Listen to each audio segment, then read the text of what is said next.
Okay, I can do it. You should have a picture.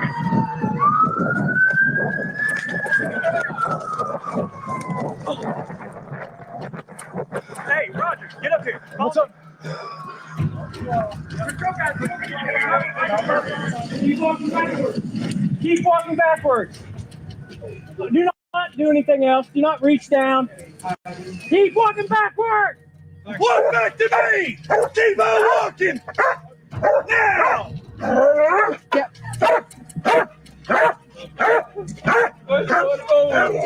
Yep. You're in a fucking prison. That's what's going on. What did I do? For the rest of your fucking life. What did I do? Who else is in the apartment? Nobody. My girlfriend's dead. Inside? There's somebody.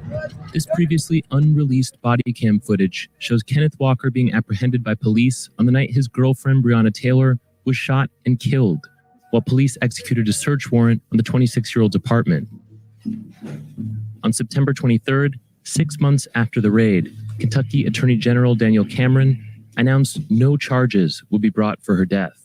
While there are 6 possible homicide charges under Kentucky law, these charges are not applicable to the facts before us because our investigation showed and the grand jury agreed that Mattingly and Cosgrove were justified in the return of deadly fire after having been fired upon by Kenneth Walker.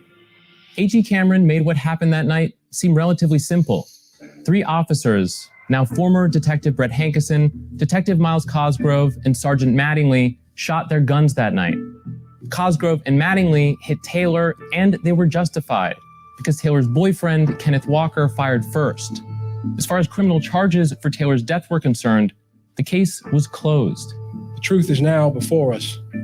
The facts have been examined, and a grand jury comprised of our peers and fellow citizens has made a decision. Burn it down! Burn it down! But the public wasn't satisfied. No lives matter till Black Lives Matter! No lives matter till Black Lives Matter! People here are not happy. They're not happy with just 3 counts of wanton endangerment for Brett Hankison, nothing for the other officers. A $15,000 fine for one murder. One motherfucking murder. One grand juror even filed a motion to break the secrecy that normally surrounds grand jury proceedings, alleging the Attorney General was using the grand jury's decision to shield himself. Tapes of prosecutors presenting evidence were released on Friday. Vice News has also obtained much of LMPD's own investigative file, which includes hundreds of hours of body cam footage and officer interviews, as well as thousands of pages of documents. And together, they tell a more complicated story than the one the public heard. This is Sergeant Amanda Seeley of the Louisville Metro Police Department's Public Integrity Unit. Over the course of 2 weeks following the raid, the 7 officers who approached Taylor's door gave their accounts of what happened that night to investigators from the Louisville Police Department's Public Integrity Unit, which investigates officer-involved shootings. These interviews were later played for the grand jury. So like I said, this is about the incident that occurred on March 13th, 2020 at 3003 Springfield Drive, apartment number 4. And right away, discrepancies emerged, including in basic info officers say they knew going in. All that we knew is it was a female's apartment, I believe is an ex-girlfriend. I don't recall her name, but she resided at that location. And that's all they knew. We were told that it shouldn't be a problem. It was supposed to be her and her kid, maybe like her and a small child there. Didn't know anything about kids or dogs or anything like that. We made our approach to the apartment. We knocked on the door. We announced police multiple times. This is one of the most crucial points, whether or not officers announced themselves. Walker says he never heard them, and more than a dozen neighbors told us the same thing. But in his press conference, the AG focused on one witness, who he says corroborated the officers' stories. So you said you did remember them saying something as they were knocking on the door? Yeah, they're knocking on the door. What were they saying when they were knocking on the door? There's the cops. This is the cops? Yeah.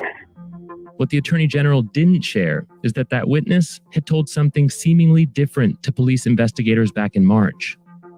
Did you ever hear anyone identify themselves as police? No, nobody identified themselves. Jurors heard summaries of both these interviews, plus a third one conducted by the AG's office in June. All of the accounts were confusing, which jurors pointed out, but the detective made it seem clear. I asked him the question. He answered that he heard them announce police before opening the door to go outside.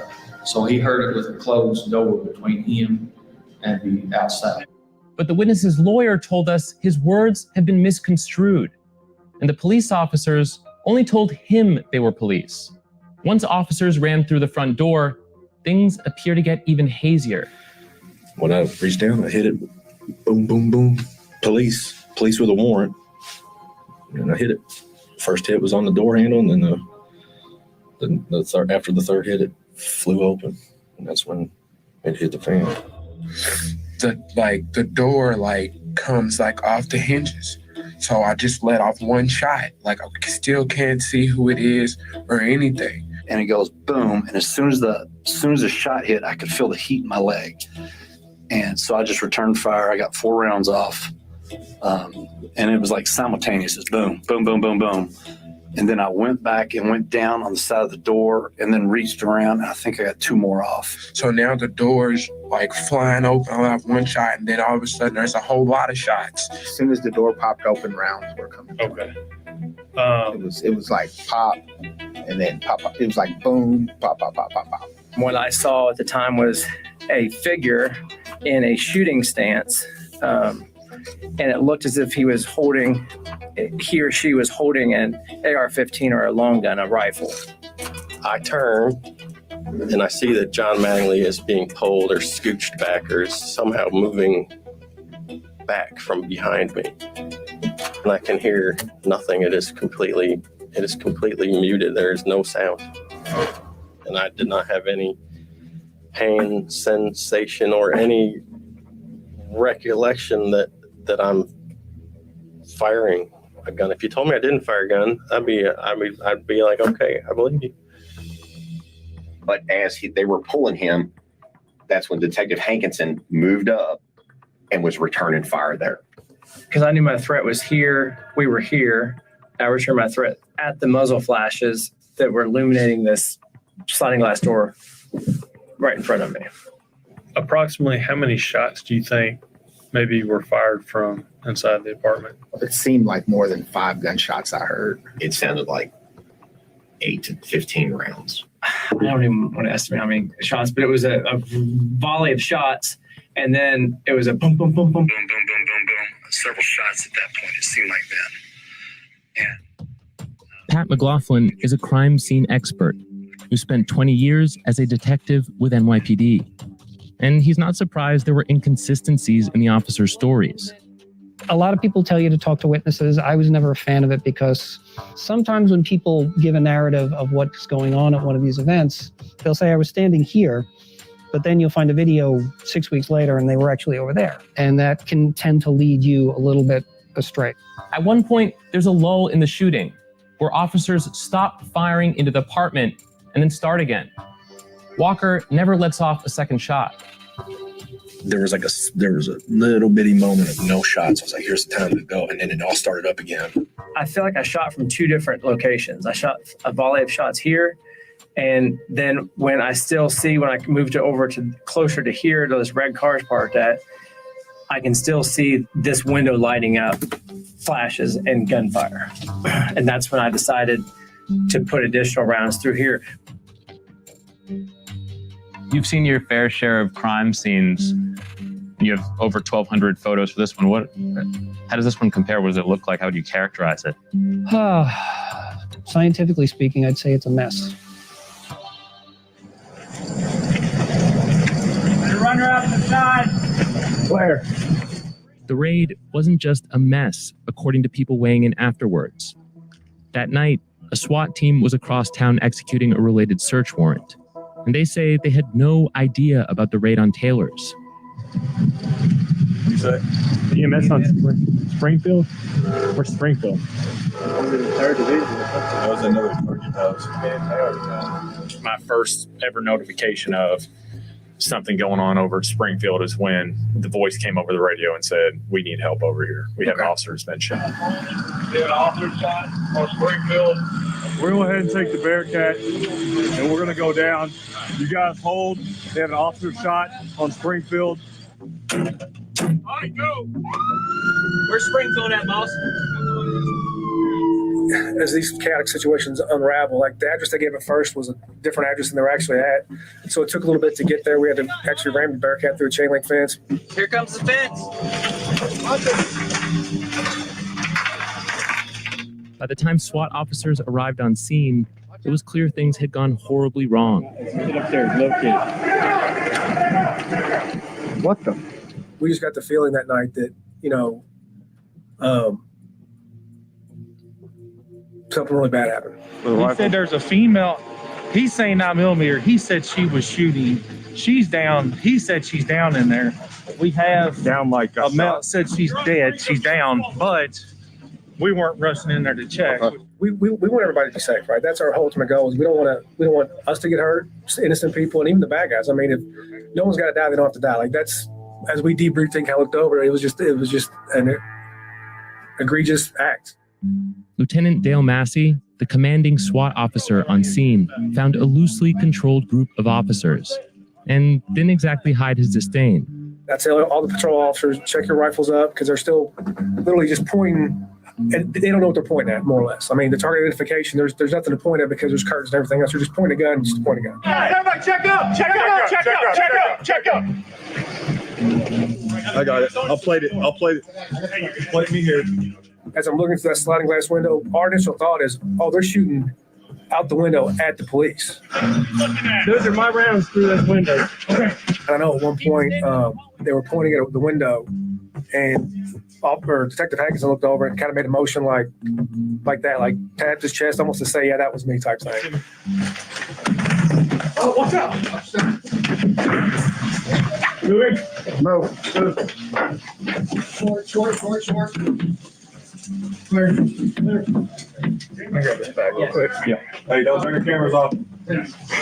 Department 4, now crime scene. Let's go ahead and move out.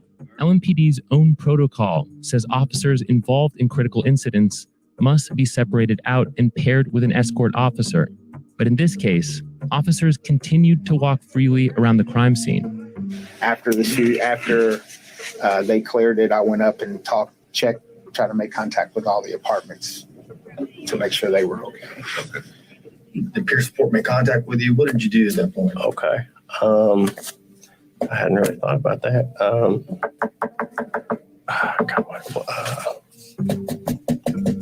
guess that's what I'm doing, just walking in the parking lot with Cole. At some point, we are told to kind of go away. So you make contact with peer support, and then does peer support provide you transportation here to PIU? Yes. I'm not exactly sure when Michael, I think his name is Michael. At some point, I came in contact with Michael. And then there's Hankinson, who walks right into the crime scene. What's this address? Is anybody here dead? Yeah. Detective Brad Hankinson came up to me at the front door, and I explained to him that, man, we locked it down. This is a crime scene. Watch out. Don't step on casings. So I think it's casings right there. Like if they're your all's casings and their casings. I didn't know that he was involved with the shooting at that point in time. From my experience with an officer involved, like I was immediately assigned an escort officer. When you are approaching a crime scene fresh, what are kind of the first things you do? First thing we do is make sure that it's as secure as physically possible. You don't want people walking in and out of it. So I'd back out until they get PIU in here. So let them get out of here. It's a crime scene. I said, let them get out of here. We have to be mindful of what we say. We're on camera now, so. Yeah, bye. Come on.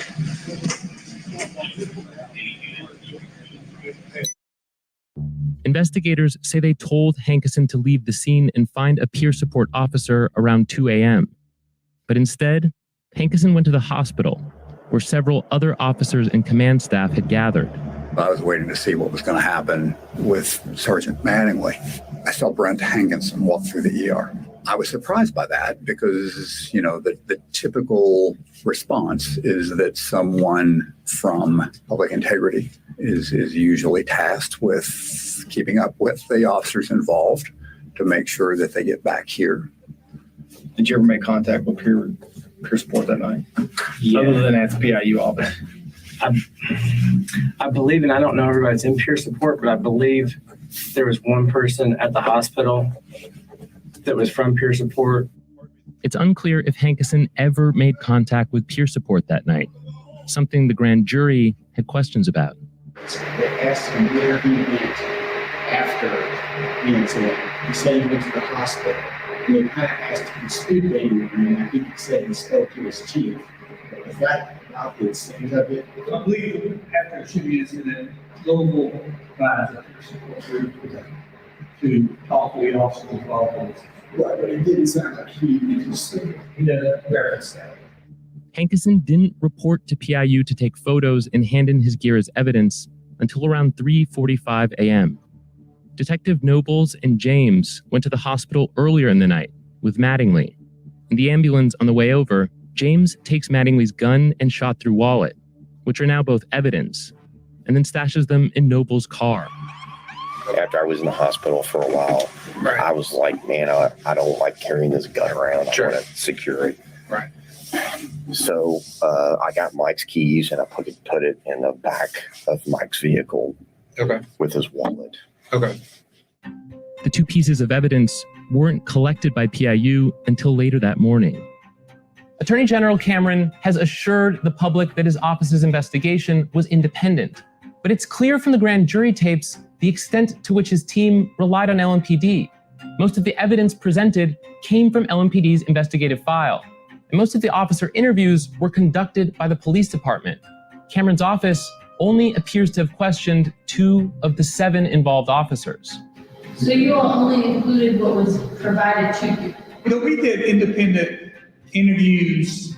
But as far as like people who processed the scene, it's just what they gave you? Yeah, as far as the scene processing, yes. It was just the information they would have given you from that is all you know? Yes. The tapes show jurors are asking questions about Taylor's death and pointing out inconsistencies, but on multiple occasions, they're not given conclusive answers. In a lot of the interviews, they would say, oh, here, let me just draw it for you, it'll be easier to understand. Did you all get any of those drawings? I haven't seen them. And here's the thing. A lot of the testimony and the ballistics reports are contradictory. But when it came to settling on specific facts, A.G. Cameron appeared to give police the benefit of the doubt. Ballistics analyses, for instance, couldn't actually say for sure who shot whom that night, which officer shot Taylor, or whether it was Walker's bullet that struck Mattingly.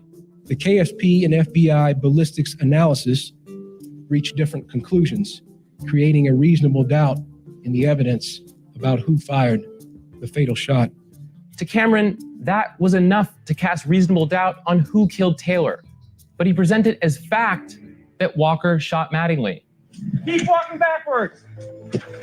Walk straight back, or I'll send this dog on you. Walk back to my boys. Walk back, or I'll send this dog.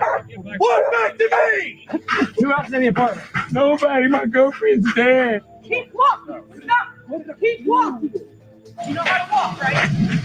The gun's legal. Like, everything. We don't even know who it was. I don't know who it is. She asked 10 times who's at the store. They put the cuffs on me and stuff, and then they're walking me away. And that was it. That was the end of everything. Ah! Ah! Ah! Ah! Ah! Throughout the investigation, Walker is consistently listed as a suspect, Mattingly as the victim, and Taylor as an involved other.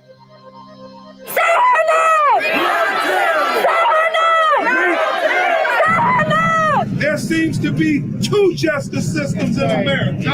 One for Black America and one for white America. And this has been emphasized by this grand jury proceeding into the killing of Breonna Taylor.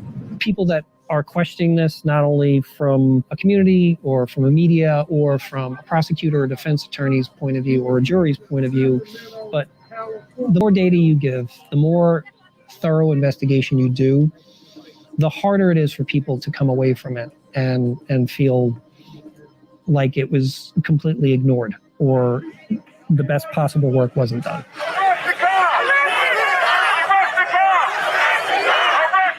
Protesters were angry with the grand jury's decision. Releasing audio of the proceedings was supposed to shed light on how they got there. But what's missing from the 15 hours of tapes is the most important part: the prosecutor's recommendations to the jury. A judge may still grant jurors a right to speak openly about what the AG actually told them. Until that happens, we won't know whether murder charges for any of the officers were ever even an option. Right. Until your investigation returns the results that the police officers who murdered Breonna Taylor, and until those officers are fired from this department, I promise you, we will continue to make these streets